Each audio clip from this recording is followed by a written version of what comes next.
উনি এখানে আসছিলেন, বুঝছেন? বিবেকানন্দ আসছিলেন এখানে। এই যে ওনার মাথার পাগড়িটা দেখছেন না, এই যে ওনার মাথার পাগড়িটা দেখছেন না, হ্যাঁ, ওনার মাথার পাগড়ি এটা দেখছি। কিন্তু এখানে আইসি পরিধান করছে। আচ্ছা, এখানেই পরিধান করেছিলেন। হ্যাঁ। স্বামী বিবেকানন্দের মাথায় একটা পাগড়ি আমরা দেখতে পাই ছবিতে। তো এই পাগড়িটা উনি এই মন্দিরে এসেই পরিধান করেছিলেন। এই স্বামী বিবেকানন্দ যখন এখানে আসে, হ্যাঁ। তখন প্রচুর বৃষ্টি ছিল। আচ্ছা। তো উনি আসছে হচ্ছে লঞ্চ থেকে নামে, ওই যে লঞ্চ ঘাট 1 নম্বর লঞ্চ হ্যাঁ, হ্যাঁ। থেকে নেমে উনি হামাগুড়ি দিয়ে এখানে আসছে। হামাগুড়ি দিয়ে? কেন? তীর্থস্থান। আচ্ছা, তীর্থস্থান বলে হামাগুড়ি দিয়েছেন। সাধুনাগ আচ্ছা, মহাশয়ের প্রতি ওনার শ্রদ্ধা থেকে উনি হামাগুড়ি দিয়ে আসছে। মানে শ্রদ্ধা দর্শনের জন্য। তো তখন এই সাধুনাগ মহাশয় ছিলেন না, উনি পরলোক গমন করছিলেন। তো হ্যাঁ। ওনার স্ত্রী ছিল আর কি। স্ত্রী কি করলো, ওনার কিছু জামা কাপড় দিল হ্যাঁ। ওনাকে পরিধান করার জন্য। হ্যাঁ। তো ওনাকে যে ধুতিটা দেওয়া হয়েছে উনি সেটা পরিধান করেন নাই। আচ্ছা। সাধুনাগ মহাশয়ের প্রতি শ্রদ্ধা রেখে হ্যাঁ। উনি এই পাগড়িটা মাথায় বেঁধে নেন। তখন থেকেই পাগড়িটা তখন ওনার। থেকেই। স্বামী বিবেকানন্দের মাথায় পাগড়িটা কোত্থেকে এসছে? এই নারায়ণগঞ্জের এই নাগ মন্দির থেকেই। আমি কিন্তু এটা জানতাম না আগে, তো আমিও জানলাম, আপনাদের জানালাম। চলুন এই মন্দিরেই উপরে যাই, আমার সঙ্গেই থাকুন পুরো ভিডিওটাতে, আপনারও যথেষ্ট ভালো লাগবে। আমরা এই মন্দিরের উপরে যাচ্ছি, উপরের অংশটা আপনাদের দেখাবো। আমাদের এই ভবনটা যখন করা হয় তখন কিন্তু সাধুনাগ মহাশয় ছিলেন না। আচ্ছা। এটা তৎকালীন সময়ে দেওভোগের জমিদার ছিলেন একজন, হ্যাঁ। গুরুপদ ভূমি। আচ্ছা। উনি এই ভবনটা করে দিয়ে যান। তখন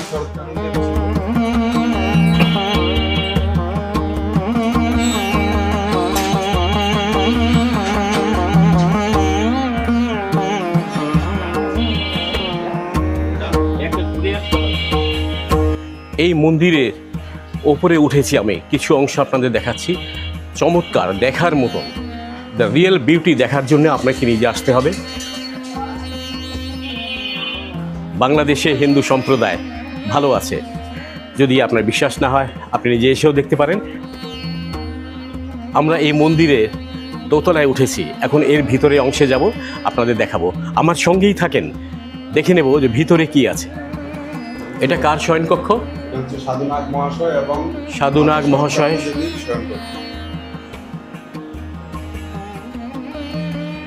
আর আমাদের এই মাতার নাম কি? মাতা শরৎকামিনী দেবী। ওনার অর্ধাঙ্গিনী। আচ্ছা, আর এই পিতা? তাহলে এই সম্পর্কে ওনার স্বামী স্ত্রী। বাহ, ওনাদের সুন্দর দুইটা বিছানা।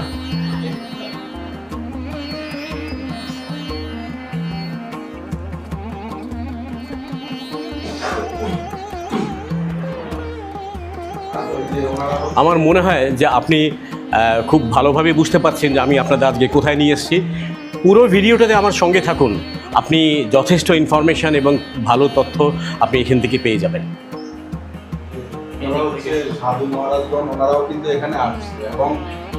এখানে যতগুলো ছবি দেখছি আমরা, এগুলো সবই সাধু মহারাজ ছিলেন। তবে স্বামী বিবেকানন্দ একটা ছবি আমরা এখানে দেখতে পাচ্ছি।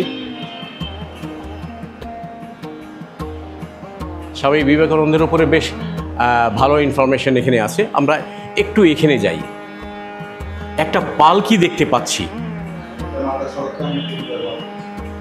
আচ্ছা, আমি আপনাকে নামটা দেখাই আগে।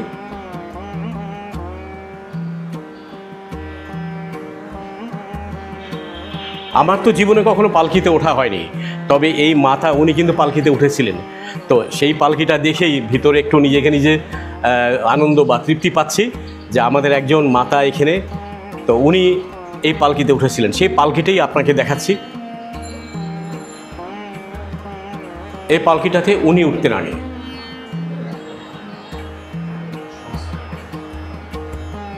এই চেয়ারটা কি কার ছিল? এখানে বলছে যে এটা সংরক্ষিত চেয়ার হচ্ছে বেলুড় মঠের প্রেসিডেন্ট আচ্ছা, মহারাজ পরম পূজ্যপাদ শ্রীমৎ স্বামী রঙ্গনাথানন্দজি এখানে এসেছিলেন। আচ্ছা আচ্ছা। এবং এখানে বসে ভক্তদেরকে প্রবচন দিয়েছে। আচ্ছা, আর এটা? এটা হচ্ছে রামকৃষ্ণ দেব, ওনার অর্ধাঙ্গিনী সারদা দেবী, আর উনি হচ্ছে স্বামী বিবেকানন্দ। পুজো দেওয়া হয় এখানে? হ্যাঁ, এখানে পুজো দেওয়া হয়।